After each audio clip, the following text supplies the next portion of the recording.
ये आकाशवाणी गोरखपुर है। अब आप सोने निगम से क्षेत्रीय समाचार सुनिए। मुख्यमंत्री योगी आदित्यनाथ ने प्रधानमंत्री आवास योजना शहरी के अंतर्गत आवास निर्माण की कार्यवाही में तेजी लाने के निर्देश दिए हैं। उन्होंने कहा है कि योजना के क्रियान्वयन के लिए केंद्र से प्राप्त धनराशि का उपयोगिता प्रमाण पत्र समय से भारत सरकार को प्रेषित किया जाए, जिससे कि आगामी किश्त की धनराशि समय से प्राप्त हो सके। उन्होंने योजना के सभी कार्य निर्धारित मानकों के अनुरूप सुनिश्चित करने के निर्देश भी दिए हैं। आज लखनऊ के लोक भवन में विभिन्न विभागों के कार्यों की समीक्षा करते हुए मुख्यमंत्री ने कहा कि न्यूनतम समर्थन मूल्य के अंतर्गत धान खरीद की कार्रवाई तेजी से संचालित की जाए। उन्होंने अधिकारियों को निर्देश दिया कि वो धान क्रय केंद्रों का औचक निरीक्षण करें, जिससे कि इस कार्य में किसी तरह की धांधली की संभावना न रह जाए। मुख्यमंत्री ने कहा कि प्रदेश सरकार प्रवासी और निवासी श्रमिकों तथा कामगारों को रोजगार के बेहतर अवसर उपलब्ध कराने तथा सामाजिक सुरक्षा देने के लिए कृत संकल्प है। श्रमिकों और कामगारों के सामाजिक सुरक्षा के संबंध में प्रभावी व्यवस्था बनाने का निर्देश देते हुए उन्होंने कहा कि प्रस्तावित कार्रवाई का एक प्रस्तुतिकरण किया जाना चाहिए। मुख्यमंत्री ने श्रमिकों और कामगारों को आयुष्मान भारत योजना तथा मुख्यमंत्री जन आरोग्य अभियान का लाभ दिए जाने के निर्देश भी दिए। मुख्यमंत्री योगी आदित्यनाथ ने कहा है कि कोविड-19 के संबंध में प्रदेश में अपनाई गई बेहतर रणनीति का ही परिणाम है कि राज्य में कोरोना की स्थिति नियंत्रण में है। उन्होंने कहा कि अभी भी इस महामारी के प्रति हर स्तर पर सतर्कता बनाए रखना आवश्यक है। इस संबंध में थोड़ी भी लापरवाही परेशानी का कारण बन सकती है।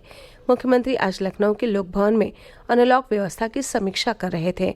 उन्होंने कहा कि वर्तमान में कोरोना टीकाकरण अभियान का प्रथम चरण प्रगति पर है। इसके अंतर्गत स्वास्थ्य कर्मियों को टीका की पहली डोज दी जा रही है। मुख्यमंत्री ने टीकाकरण कार्य को भारत सरकार के गाइडलाइन के अनुरूप संचालित करने के निर्देश दिए। उन्होंने कहा कि आगामी 3 सप्ताह में सभी स्वास्थ्य कर्मियों का टीकाकरण कार्य पूरा कर लिया जाए और टीका की दूसरी डोज 15 फरवरी से दिया जाना शुरू किया जाए। मुख्यमंत्री ने सर्विलांस सिस्टम और कॉन्टैक्ट ट्रेसिंग को भी पूरी सक्रियता से जारी रखने के निर्देश दिए। बैठक में चिकित्सा शिक्षा मंत्री सुरेश खन्ना, स्वास्थ्य मंत्री जयप्रताप सिंह और स्वास्थ्य राज्य मंत्री अतुल गर्ग मौजूद रहे।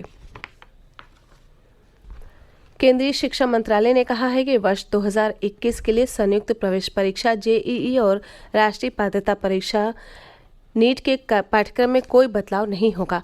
हालांकि इस वर्ष उम्मीदवारों के पास जेईई और नीट परीक्षाओं में सवालों के जवाब देने के लिए विकल्प होंगे। जेईई मुख्यतः परीक्षा का पाठ्यक्रम पिछले वर्ष की तरह ही होगा, लेकिन छात्रों को 90 प्रश्नों में से 75 प्रश्नों के जवाब देने का विकल्प दिया जाएगा। पिछले वर्ष 2020 में 75 प्रश्न पूछे गए थे। सभी के उत्तर उम्मीदवारों को देने थे। नीट 2021 का स्वरूप अभी घोषित नहीं किया गया है।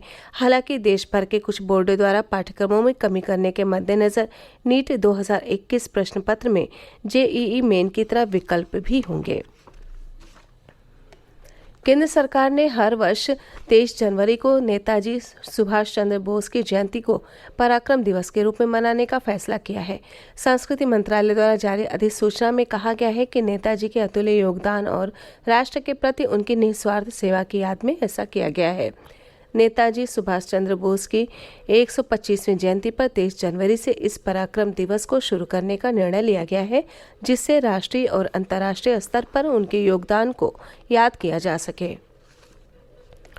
मुख्यमंत्री योगी आदित्यनाथ ने खालसा पंथ के संस्थापक और सिखों के 10वें गुरु गुरु गोविंद सिंह की जयंती पर प्रदेशवासियों को हार्दिक शुभकामनाएं दी हैं।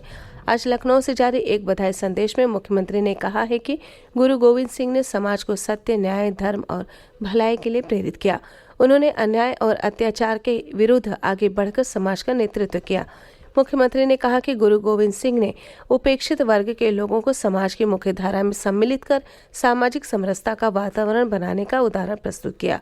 मुख्यमंत्री ने लोगों से अपील की है कि सभी लोग गुरु के बताए रास्ते पर चलकर देश और समाज के कल्याण का मार्ग प्रशस्त करें। केंद्रीय मौसम विभाग के अनुसार उत्तर भारत अगले कुछ दिनों तक शीतलहर की चपेट में रहेगा। विभाग के वरिष्ठ वैज्ञानिक आर.के. जेनामनी ने कहा कि 22 जनवरी तक शीतलहर जारी रहेंगे। इस बीच पूर्वी उत्तर प्रदेश के गोरखपुर, कुशीनगर, देवरिया, महाराजगंज, बस्ती, सिद्धार्थनगर, संत कबीरनगर सहित अन्य जिलों में आज सुबह कोहरा रहा। दोपहर तक हल्की धूप निकलने से लोगों ने ठंड से राहत महसूस की। मौसम विभाग का कहना है कि हवा की दिशा में बदलाव के कारण अगले 2 दिनों में कोहरा और ठंड के बढ़ने की संभावना है। इसी के साथ क्षेत्रीय समाचारों का ये बुलेटिन समाप्त हुआ। नमस्कार।